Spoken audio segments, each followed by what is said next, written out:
Algunas escenas de este programa han sido representadas, incluyendo la descripción de investigaciones realizadas en la escena del crimen.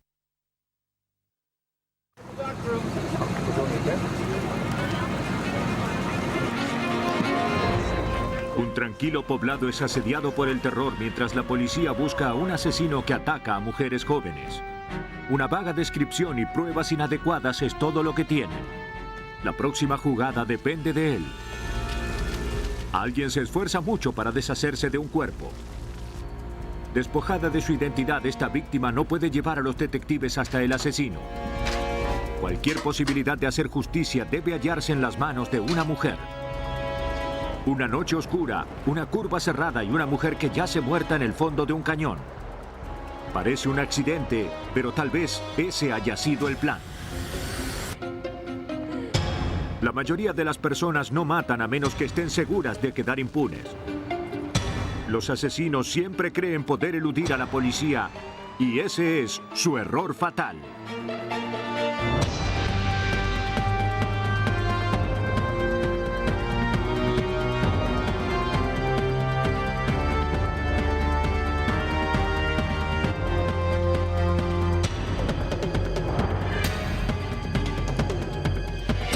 Los nuevos detectives. Casos estudiados por la ciencia forense. Hoy presentamos Error Fatal. En la madrugada del martes 23 de noviembre de 1982, la policía del condado de Morris, Nueva Jersey, es visitada por la madre y la compañera de trabajo de Amy Hoffman, de 18 años. Amy trabajaba en el centro comercial y no había regresado a su casa. La madre de Amy le dijo a la policía que su hija trabajaba en la sección de ropa 2 noches por semana. Ella estaba en el equipo de animadoras de la secundaria y estaba ahorrando para ir a la universidad y ser quiropráctica. La compañera de trabajo de Amy dijo que ella la ayudó a cerrar la tienda. Eran aproximadamente las 9:30 y eran unas de las últimas del centro comercial. Cuando Amy no regresó a su casa, su madre fue a buscarla al centro comercial. Su automóvil era el único que había en el estacionamiento.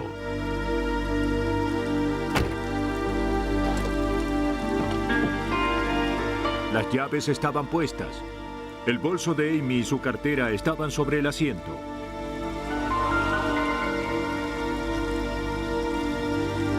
Pero no había señales de su hija.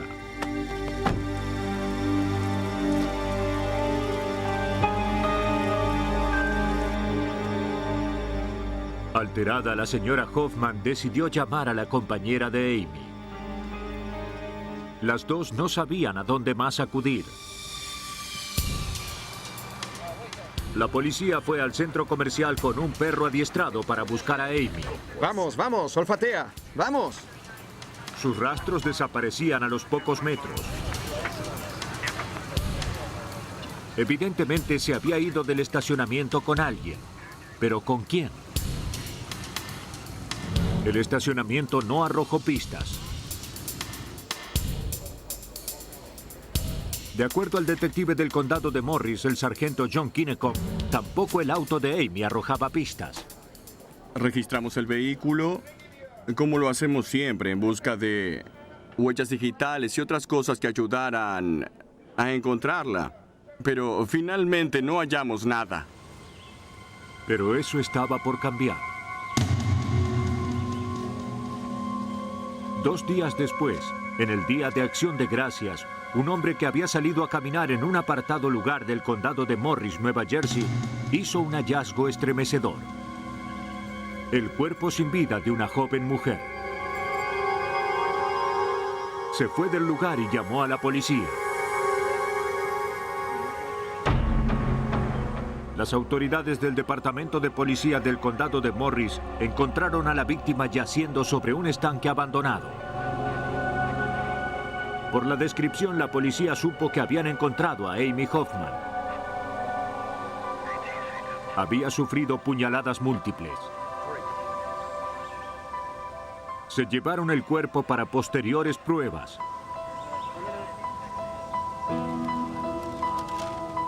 Los investigadores comenzaron a rastrillar el área en busca de pistas, buscando cualquier cosa que pudiera ayudarlos a identificar al asesino de Amy.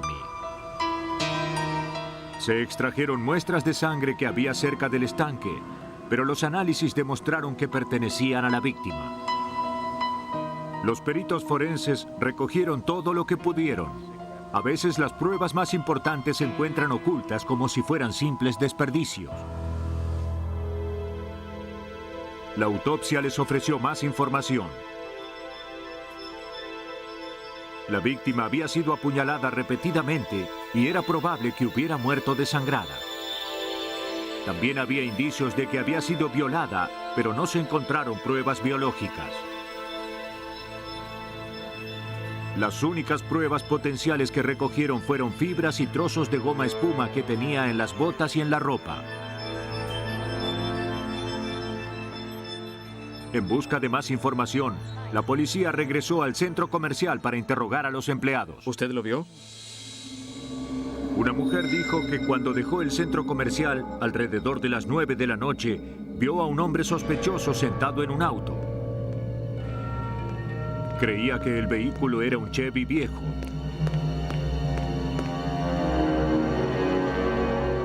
Apenas pudo ver el rostro del hombre. No pudo darle a la policía una descripción detallada. Los investigadores sabían que debían actuar rápidamente. Tenían a un asesino suelto. Teníamos a un delincuente peligroso en nuestra comunidad. Sabíamos que había un depredador suelto. Y lo que me motivó, como a otros oficiales de la policía que trabajaron en el caso, fue que debíamos atrapar al asesino antes de que volviera a matar.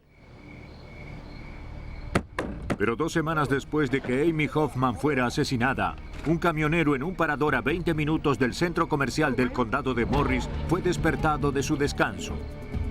Una mujer aterrorizada pedía ayuda. Estaba sangrando mucho y agonizaba. El conductor del camión llamó a la policía. Parada 9, emergencia, emergencia. Aunque había perdido mucha sangre, Deirdre O'Brien, de 25 años, aún estaba consciente cuando llegaron los paramédicos. Le dijo a las autoridades que a menos de 1 kilómetro de su casa, un auto la sacó del camino.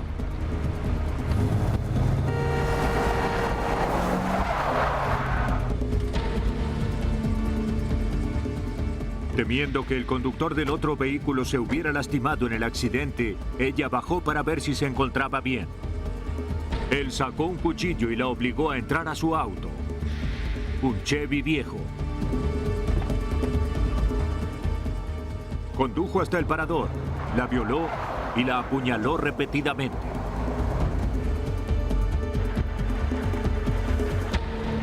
Deirdre O'Brien no sobrevivió a las heridas. Murió en el hospital, pero no antes de dar una descripción de su asesino. La víctima del segundo homicidio le dijo a los oficiales de policía que el atacante era un hombre blanco, casi del mismo tamaño que ella, que la víctima, y que llevaba puesto unos jeans y una camisa particular. La camisa también era de jean. El sujeto y el vehículo coincidían con la descripción del sospechoso del caso de Amy Hoffman. Solo con las pequeñas fibras sintéticas extraídas de la ropa de Deirdre O'Brien, los investigadores fueron al lugar donde había sido secuestrada en busca de más pistas. Encontraron la huella de un neumático en la tierra. Fue fotografiada y luego se hizo un molde de yeso. El molde y las fotografías del neumático se le enviaron al experto forense en neumáticos Peter McDonald. Miré las estrías del neumático en un manual y encontré solo 20 tipos de neumáticos similares. Sin embargo, el neumático Cyberlane Now Power parecía el más consistente. Mientras los investigadores trataban de identificar al sospechoso antes de que actuara de nuevo, se reportó otro ataque con un cuchillo. Esta vez la víctima era un hombre, pero los detalles eran familiares. James Kodatich, de 34 años, le dijo a la policía que mientras iba conduciendo, un modelo viejo de Chevy lo pasó con las luces altas. El conductor del otro auto lo sacó de su vehículo y lo apuñaló. Kodatich se libró de su atacante y fue a casa de su madre. Su descripción del atacante se parecía mucho a la del asesino. Para la policía, James Kodatich tuvo suerte. Sus heridas no eran demasiado serias. Una ambulancia lo llevó al hospital. ¿Quiere irse conduciendo? Sí. ¿Puedo? Sí. Antes de irse, él autorizó a la policía para que examinaran su auto en busca de cualquier prueba que el atacante pudiera haber dejado. Esperando encontrar pruebas que relacionaran este accidente con los asesinatos sin resolver, los peritos aspiraron el auto. Era un modelo antiguo de un Chevy, el mismo descrito por los testigos de los 2 asesinatos previos. Aunque parecía solo una coincidencia, el detective Kinnecom examinó cuidadosamente los neumáticos. Miré el neumático trasero derecho del vehículo y este era como el neumático que estábamos buscando. Fui en busca de mi maletín donde llevaba una copia del diseño del neumático con unos instrumentos de medición. Medí el neumático trasero derecho del vehículo y vi algunas características de ese neumático y coincidían. El vehículo de James Kodatich ahora estaba relacionado con el lugar del secuestro de Deirdre O'Brien, de 25 años, asesinada hacía unas semanas. La tercera víctima del asesino se convirtió en el principal sospechoso de la investigación. Para estar absolutamente seguros de que los neumáticos eran los mismos, los investigadores acudieron nuevamente al experto forense en neumáticos Peter McDonald. El neumático en cuestión fue rodado sobre una plantilla gigante entintada, dejando la impresión de toda su circunferencia sobre un gran cartón blanco.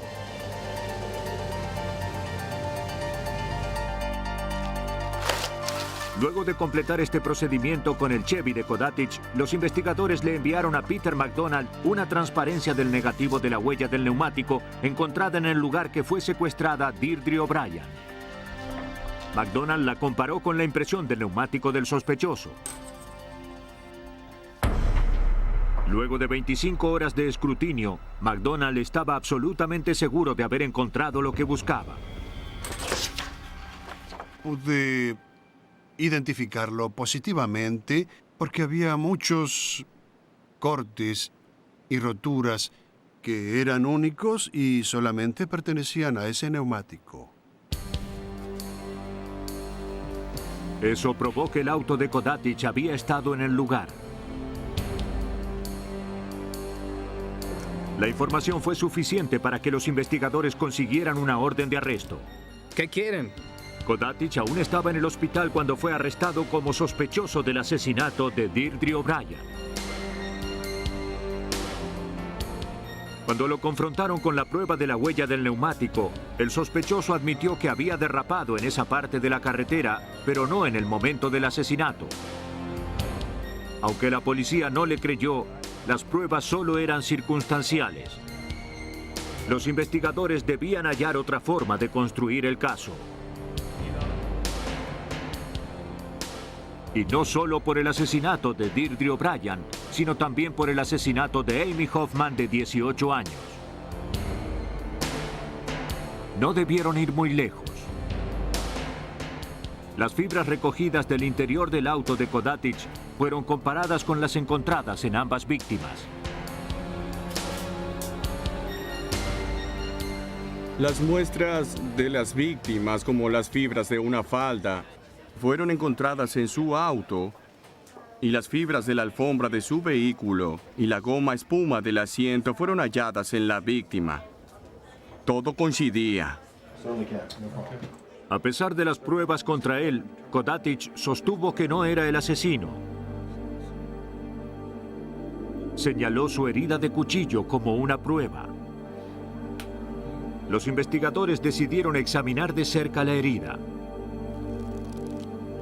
La gravedad y el ángulo sugerían que él mismo se había herido. ¿Cuánto hace que le pasó? Pero ¿para qué molestarse? Creemos que pensó que la policía tenía pistas o que lo estábamos buscando como sospechoso del caso.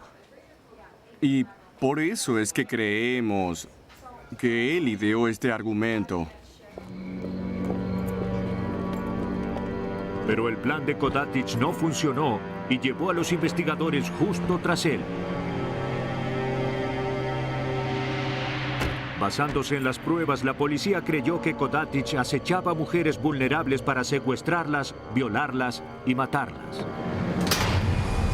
Por los asesinatos de Amy Hoffman y Deirdre O'Brien, James Kodatic fue sentenciado a 95 años de prisión.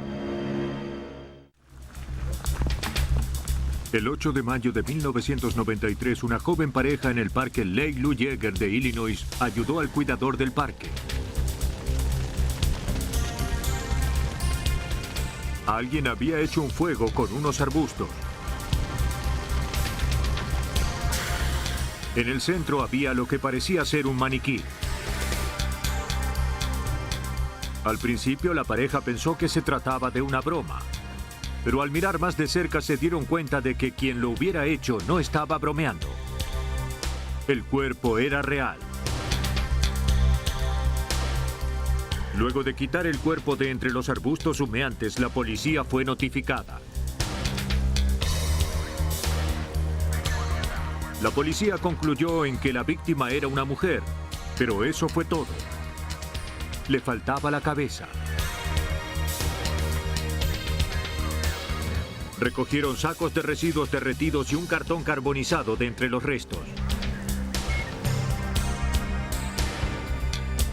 El detective Mike Gilly de la Policía Estatal de Illinois encabezó la búsqueda de más pistas. Llevamos perros de la Policía Estatal de Illinois y rastreamos la zona en busca de pruebas. Y también tratamos de encontrar la cabeza de la víctima decapitada. No pudimos hallar nada de eso. Los investigadores no tenían pistas sobre el asesino y tampoco sobre la víctima. Confiaban en que la identidad de la víctima los llevaría al asesino. Este crimen era muy espantoso para ser un ataque al azar. Cualquiera que se hubiera tomado el trabajo de quemar un cuerpo y de decapitarlo, sin dudas lo habría hecho porque así no se asociaría al sospechoso con la víctima. Ahora la mejor pista era la víctima en sí. Unas radiografías revelaron unos tumores fibrosos en el útero, lo suficientemente graves como para causar problemas de salud. Los sacos de plástico eran de residuos comunes. El cartón pertenecía a una empresa de mudanzas. Tampoco parecía ser una pista. Llamaron a un antropólogo forense para determinar todo lo posible con los huesos de la víctima. Determinar la edad aproximada, altura y la raza de la víctima sería crucial para relacionarla con alguna persona desaparecida. El doctor Mark Johnsey, antropólogo forense del Laboratorio de Homicidios de la Policía Estatal de Illinois, hizo el análisis. La sínfisis púbica, que se encuentra debajo de la región pélvica, es muy útil para determinar la edad. El hueso pélvico de esta área tiende a cambiar mucho con la edad, y basándome en eso pude determinar su edad, la que estimé entre 35 y 39. Establecer la raza era más problemático. El color de la piel se distorsiona con la muerte y el fuego no había ayudado. El Dr. Johnsy tuvo que confiar en su discernimiento bajo circunstancias difíciles. El vello púbico y el de las axilas, si tenía ambos, eran muy rectos. Su piel era un tanto oscura y con la combinación de esas características deduje que era caucásica. Ahora los investigadores necesitaban un nombre. El método más seguro para identificar a una persona son las impresiones dactilares. Pero eso solo funciona si se las toma de la víctima y si están archivadas en alguna parte. La tarea de verificar si la mujer no identificada tenía esos requisitos le fue asignada al científico forense de la Policía Estatal de Illinois, Dr. Gary Harvey. Se seccionaron las manos de la víctima y fueron enviadas en latas selladas a su laboratorio. Fueron secadas y colocadas en una posición de asir. Si el Dr. Javi esperaba tomar las impresiones digitales, debía amputar los dedos y ablandar el tejido. En el caso de una mujer sin identificar, para ablandar el tejido, uno de los procedimientos o métodos que encontré muy útil durante los últimos años es empapar los dedos con una solución de detergente.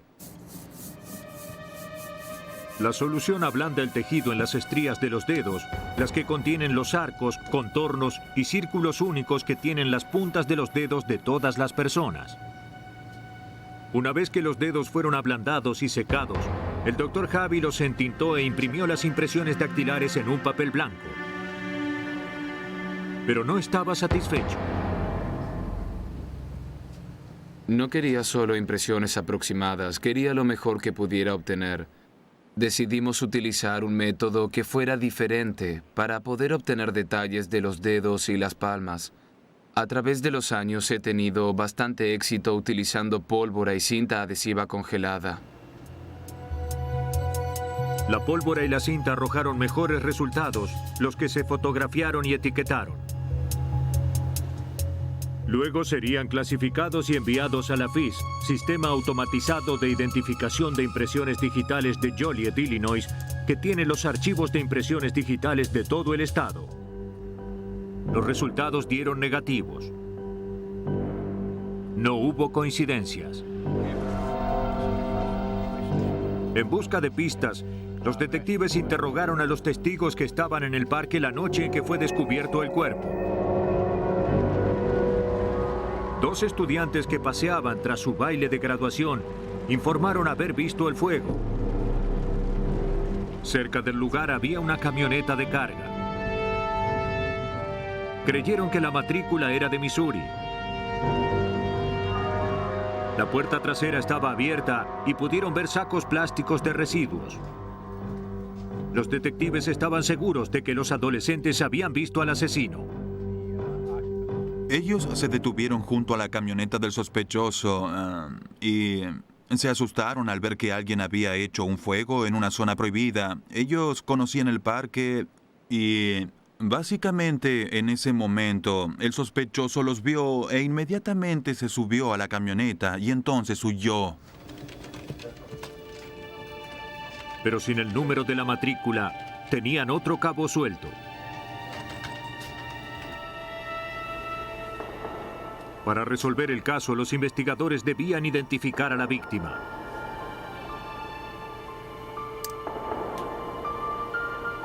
Ampliaron la búsqueda en el AFIS. Rastreamos las huellas dactilares en más de 50 sistemas AFIS en Estados Unidos, Canadá y hasta en Puerto Rico. Esta sería la búsqueda más importante que la policía del estado de Illinois haya realizado. Se procesaron millones de impresiones y aún no había resultados.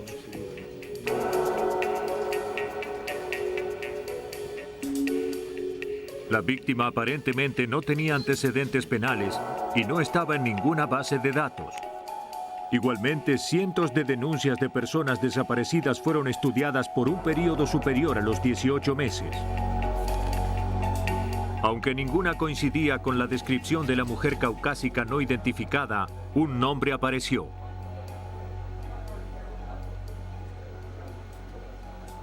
El factor continuo que aparecía era Lynn Matchum Thomas de la zona de San Luis. Ya habían aparecido en nuestra lista y nos contactamos con el Departamento de Personas Desaparecidas y con el de Homicidios. Pero descartamos que fuera nuestra víctima porque era afroamericana. Sin otras pistas, los investigadores fueron a hablar con Shirley Matchum, la madre de Lynn Matchum Thomas. Como su hija, ella vivía en Missouri, a solo 80 kilómetros del parque de Illinois, donde había sido encontrada la víctima. Shirley informó que Lynn había desaparecido el día anterior a que se encontrara el cadáver. De acuerdo a su madre, Lynn tenía piel oscura. Como la víctima, también tenía tumores fibrosos y por esa razón estaba viendo a un médico. De hecho, el día que desapareció, su hermano la había dejado en el consultorio del médico y le dijo que la recogería más tarde. Luego, regresó 10 minutos más tarde de lo acordado.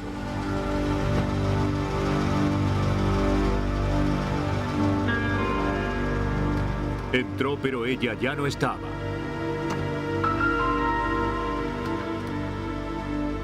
Creyó que ella se había cansado de esperar y había decidido caminar hasta su casa. No pensó que le pudiera haber pasado otra cosa. Esa misma noche la señora Matchum recibió un llamado del esposo de Lynn, Curtis Thomas, preguntándole si sabía dónde estaba Lynn. ¿Cómo? Él le dijo que se había ido de su casa hacía 20 minutos y asumió que estaba con su madre, pero su madre no la había visto en todo el día. Shirley Matchum sabía que su yerno era violento y sospechó lo peor. Al día siguiente, llenó un formulario de personas desaparecidas en el Departamento de Policía de San Luis. Los investigadores revisaron el informe. Se enteraron de que la policía de San Luis había ido a la casa de Lynn para hablar con su esposo, Curtis Thomas. Él les dijo que la noche en que Lynn desapareció, se iba a mudar a otra casa. Y que él no estaba contento por eso, razón por la cual discutieron. La última vez que la vio, se estaba yendo de la casa. Al principio, él pensó que se iría sin sus pertenencias. Pero cuando ella no apareció en la casa de su madre, pensó que algo serio podría haberle pasado. Los investigadores de Illinois intentaban identificar a la mujer decapitada hallada quemada en un parque estatal. Aunque creían que era Shirley Matchum Thomas y que su esposo Curtis la había puesto allí, debían probarlo.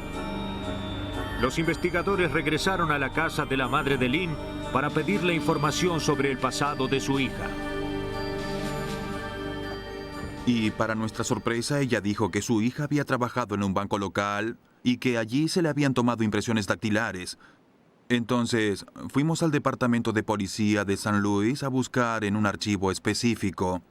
No estaban en ninguna base de datos y tuvimos que encontrar manualmente esas impresiones para compararlas con las de la mujer no identificada. Se efectuó la comparación.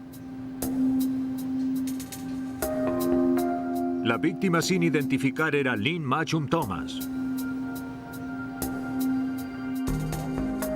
Debido a su turbulento matrimonio, su historia violenta y el hecho de que había sido el último en ver a Lynn, Curtis Thomas se convirtió en el principal sospechoso. Lo que debía hacer la policía era probarlo.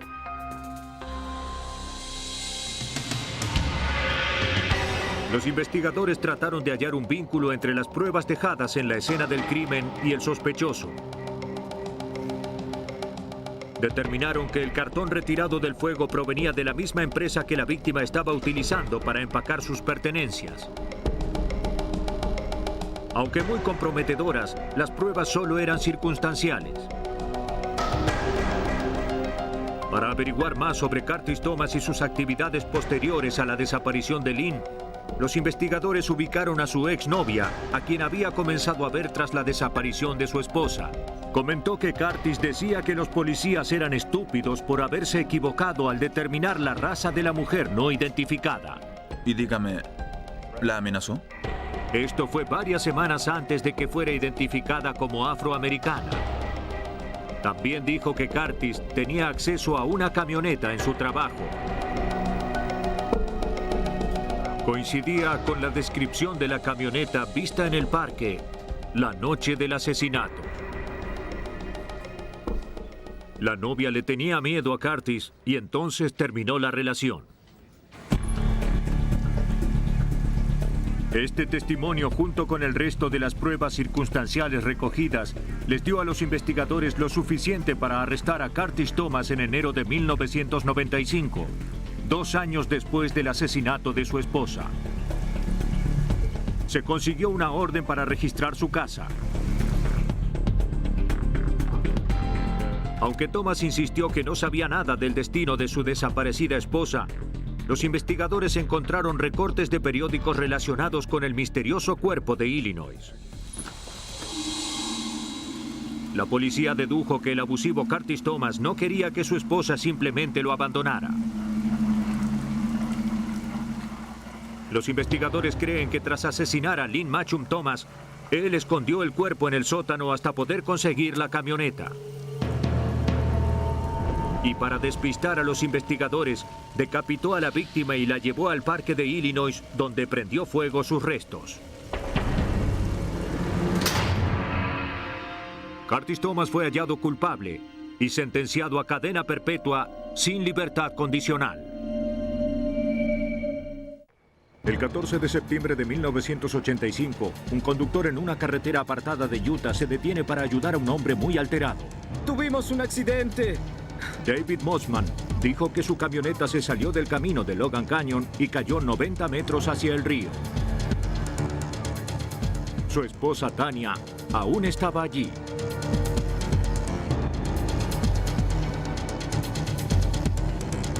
El conductor pidió ayuda.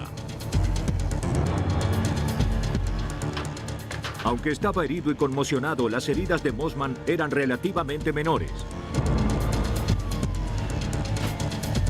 Le dijo al equipo de emergencias que su esposa estaba consciente cuando la ayudó a salir de la camioneta y la puso en la orilla. Les pidió ayuda.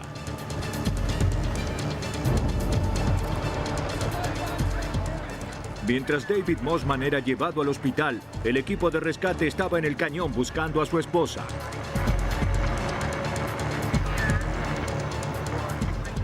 Cerca de 10 metros del vehículo volcado entre las rocas del centro del río, yacía Tania Mossman. Estaba en el agua boca abajo, muerta. Para cuando fue sacada, David Mossman estaba en el hospital siendo curado de sus heridas. Su pulso parece estar bien. Le dijo a la enfermera que había quitado los ojos del camino por un segundo para mirar a su esposa. En ese instante fue cuando la camioneta volcó. Dijo que el accidente se debía a su negligencia. Los investigadores llegaron al hospital. Le preguntaron a la enfermera si David estaba en condiciones de formular una declaración. Les respondió que las heridas eran menores y que no debía quedarse internado. La enfermera le dijo a los investigadores que Mossman le contó que él había salido expulsado de la camioneta antes de que cayera al río. Pensó que tenía suerte de estar con vida. Los investigadores esperaron hasta el día siguiente para obtener los detalles del accidente. Cuando le preguntaron sobre su matrimonio, David Mossman dijo que las cosas entre él y su esposa no habían sido fáciles. Atravesaban un turbulento divorcio, pero luego decidieron intentar salvar su relación. Contó que esa noche él la había llevado a un restaurante. También dijo que se divirtieron mucho. Fue como antes de que la relación se empañara.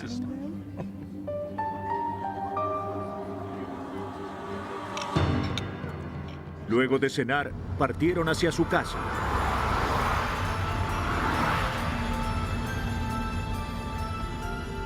David Mossman había conducido por ese tramo del camino decenas de veces. Dijo que debió de haber quitado sus ojos del camino al acercarse a la curva. Eso ocurrió. Dijo que todo lo que recordaba eran los gritos de su esposa. Confundido y aturdido, bajó hasta el final del cañón. Cuando llegó hasta Tanya, ella había sido expulsada parcialmente de la camioneta.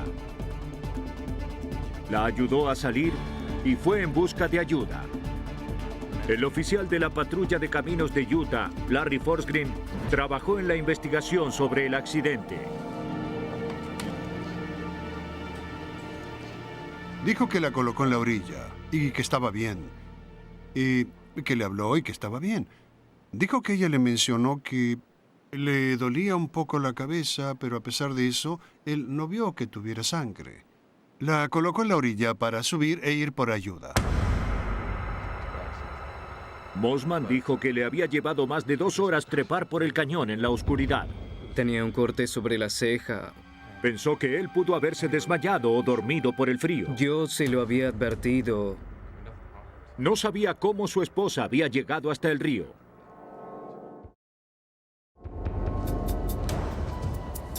En los días posteriores a la muerte de Tanya Mossman, los expertos en reconstrucción de accidentes estudiaron el lugar por donde había caído la camioneta.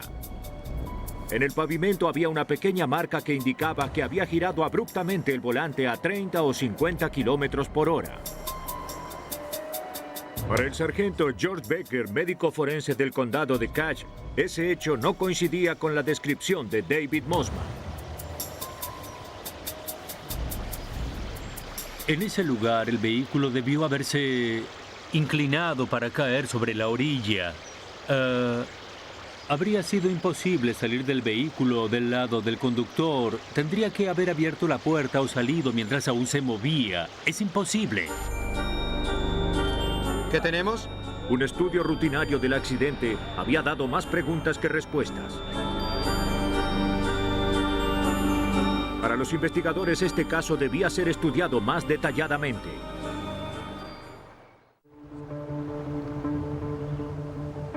La policía de Utah continúa investigando la trágica muerte de Tanya Mossman, quien murió cuando la camioneta en la que iba con su marido David cayó en un cañón de 90 metros. El relato de David Mossman sobre el accidente no coincidía con los hechos. Los investigadores solicitaron una autopsia para Tanya Mossman.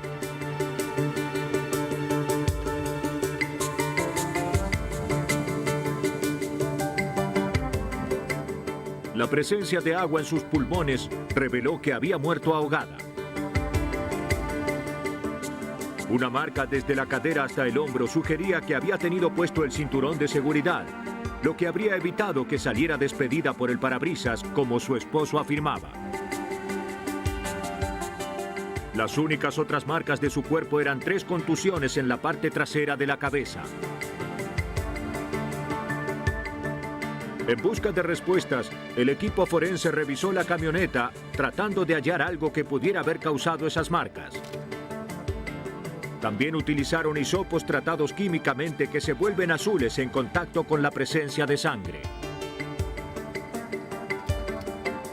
No se halló sangre ni ningún objeto de la camioneta que pudiese haber causado las contusiones de la víctima.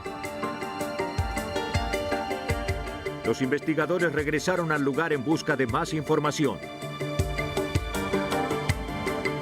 Encontraron el tramo de un tubo de riego al costado del río. David Mossman, un maestro de escuela, instalaba irrigadores.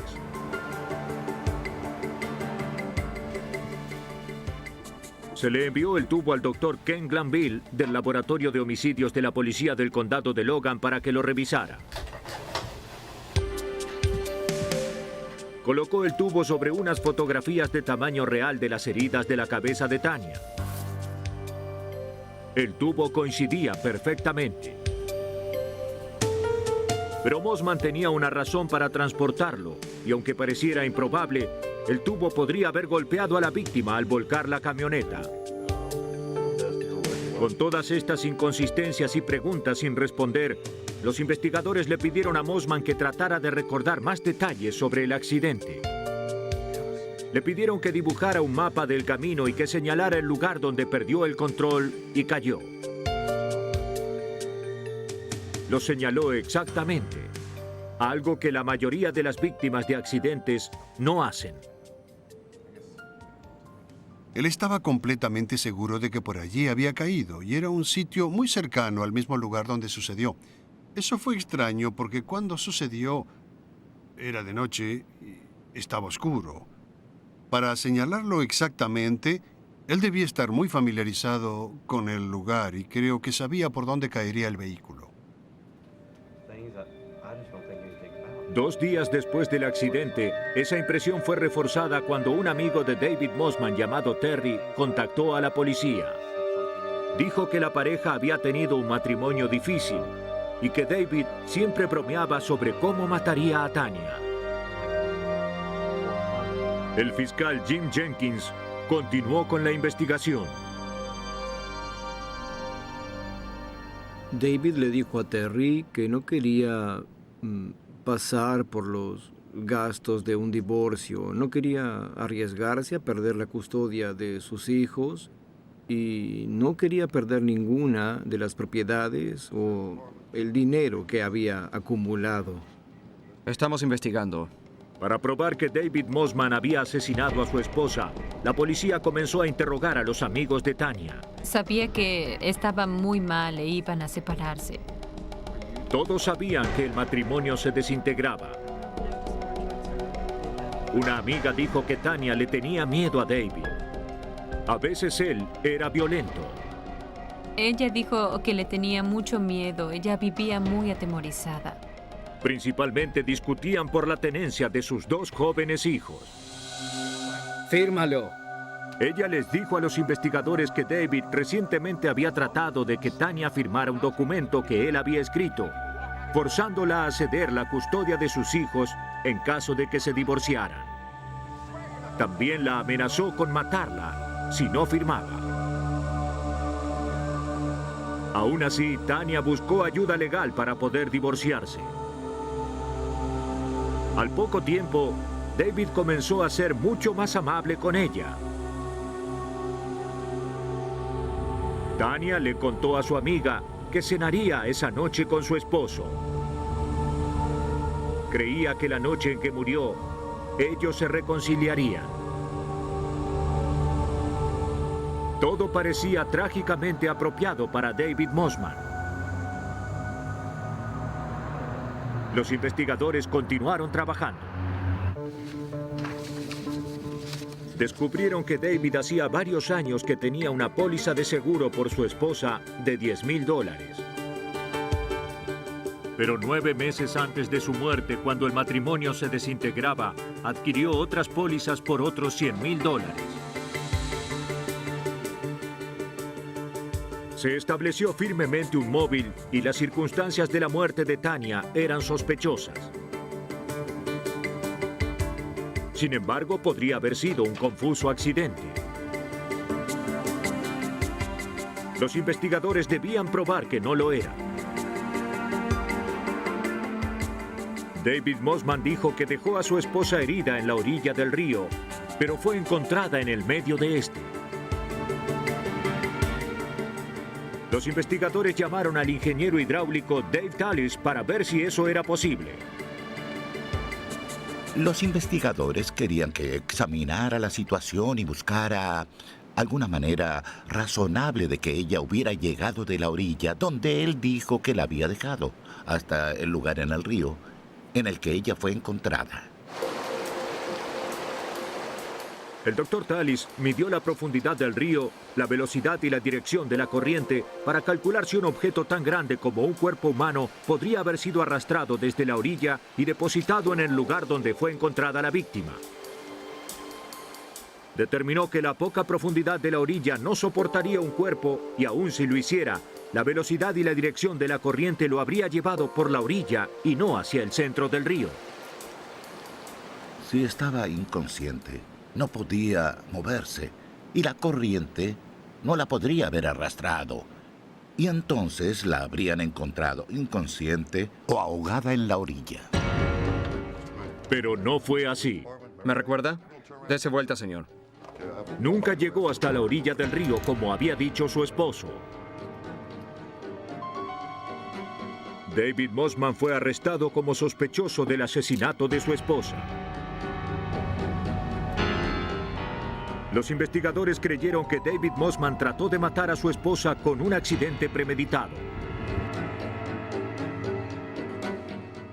Pero cuando sobrevivió, tuvo que descender por el cañón y terminar el trabajo.